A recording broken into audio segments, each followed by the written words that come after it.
You're paying for something you don't use. You've known for months. And you still haven't cancelled. That's not laziness. Someone engineered this and they're very good at their job. You've thought about cancelling maybe a dozen times. Each time, something stopped you.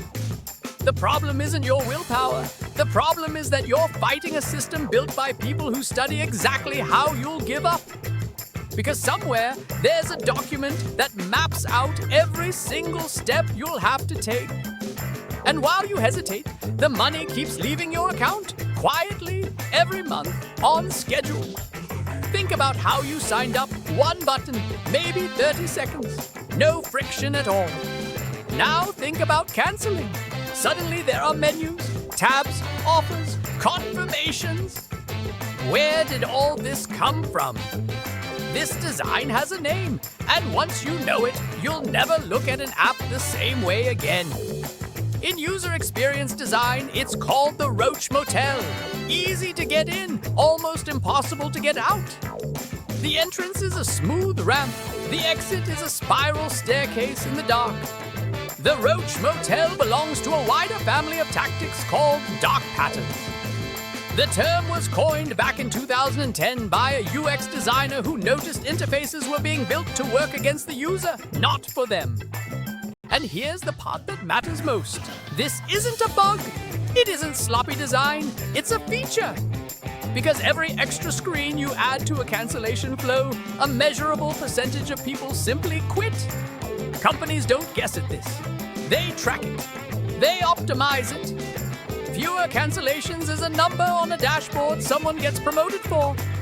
And to show you exactly how far this can go, let's look at what regulators say they found inside one of the biggest apps in the world. In an amended complaint filed in December 2025, the FTC and 21 states allege that canceling one major subscription service could require navigating as many as 23 separate screens and taking as many as 32 individual actions to get out. That same complaint states the service had enrolled more than 28 million people. Now, an allegation is not a verdict. The company disputes the claims, and the case is still being decided in court. That distinction matters. But this isn't an isolated case. 21 US states joined that single complaint, which tells you how widespread the concern is.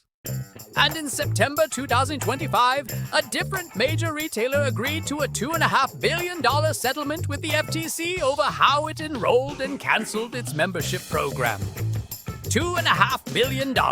That's the scale of the money sitting inside the gap between signing up and getting out. So the design is deliberate, but that only explains half of it. The other half is happening inside your own head. Your brain has a powerful default setting. When faced with a choice, doing nothing always feels safer than doing something. Psychologists call it status quo bias, and it's one of the most reliable findings in behavioral science. Staying subscribed requires zero decisions. Canceling requires an active one. Your brain quietly picks the path with no decision in it. Then there's the second trap, the money you've already spent. You think, I've already paid for 8 months. Canceling now makes that feel wasted. That's the sunk cost fallacy, and it's completely backwards. Now stack the friction on top. Every extra screen isn't just a step, it's a chance to give up. And by screen number 15, your brain isn't making a financial decision anymore. It's just tired. So you close the app and tell yourself you'll do it next week. Which brings us to the strangest part of this story. Regulators tried to make all of this illegal, and what happened next surprised almost everyone. In October 2024, the FTC finalized a rule known as click to cancel. The idea was simple. If you can subscribe with one click, you should be able to cancel with one click. Cancellation had to be as easy as sign up. But in July 2025, just days before it was due to take effect, a federal appeals court struck the rule down. Here's the important nuance. The court didn't rule that the idea was wrong. It struck it down on procedural grounds, saying the FTC hadn't followed a required step in its own rulemaking process. So, in March 2026, the FTC restarted the process, formally moving to bring a version of the rule back. Meanwhile, around 30 US states already have their own automatic renewal laws on the books, some stricter than the federal rule that was struck down. And existing law still applies. Under ROSCA, companies must still provide a simple way to stop recurring charges. That never went away. So while the lawyers argue, here's what you can actually do tonight.